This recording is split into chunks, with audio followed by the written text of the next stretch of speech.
Syndicate আর চাঁদাবাজ মুক্ত বাজার ব্যবস্থা গড়ে তুলতে চান বৈষম্য বিরোধী আন্দোলনের কর্মীরা। রাজধানীর বাজারগুলোতে তদারকিতে নেমেছেন তারা। রঞ্জিবুল মিজানের রিপোর্ট। রাজধানীর বাজারে বেশ কয়েকটি নিত্যপণ্যের দর নিম্নমুখী। বেগুন, করলা, পটলের মতো দেশে উৎপাদিত বেশিরভাগ সবজি 50 থেকে 80 টাকায় বিক্রি হতে দেখা গেছে। 120 থেকে 180 টাকায় বিক্রি হচ্ছে আমদানি করা গাজর আর টমেটো। তবে দর নিয়ে মিশ্র প্রতিক্রিয়া ক্রেতা বিক্রেতাদের। এইখানে গিয়ে শুধু জিজ্ঞেস করেন যে 70 টাকার লাউ কেন 150 টাকা বিক্রি করেন। সবকিছুর দাম তো কমছে, মাছের দামও কমছে, তারপর মুরগির দামও অনেক কমছে। বছর জুড়ে চাহিদা থাকে পেঁয়াজের, সেই চাহিদার কথা মাথায় নিয়ে পেঁয়াজ আমদানি করা হয় ভারত থেকে।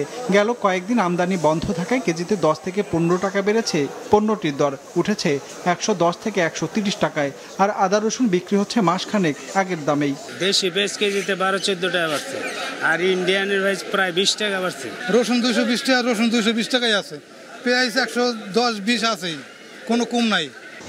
খুব একটা স্বস্তি ফেরেনি মাছ মাংসে। গেল সপ্তাহের 160 থেকে 170 টাকায় বিক্রি হচ্ছে ব্রয়লার, আর সোনালির কেজি 280 টাকা। অপরিবর্তিত আছে মাছের বাজার, স্থিতিশীল চাল ডাল মুদি পণ্যের দর। এমন অবস্থায় নিত্যপণ্যের দর ক্রেতাদের ক্রয় ক্ষমতায় আনার দাবি সাধারণের। আশা করি যে সরকার বা যেটা গঠন করুক না কেন, সাধারণ মানুষ যেন কিছু কিনে খেতে পারে, নিত্যপণ্যের দাম যেন অবশ্যই কমায়।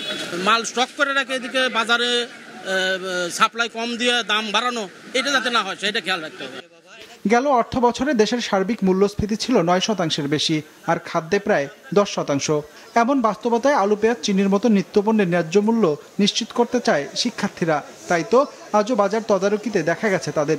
আমরা ছাত্ররা সবসময় মাঠে থাকার চেষ্টা করব, কারণ আমাদের এই দুর্নীতিগুলো হচ্ছে, দেখা যাবে আজকে আমাদেরকে দেখে তারা ভয় পেয়ে আছে, বাট দেখা যাবে কয়েকদিন পরে তারা আবার শুরু করবে। তো আমরা এই জিনিসটা যাতে না হয় সেদিকে নজর রাখবো।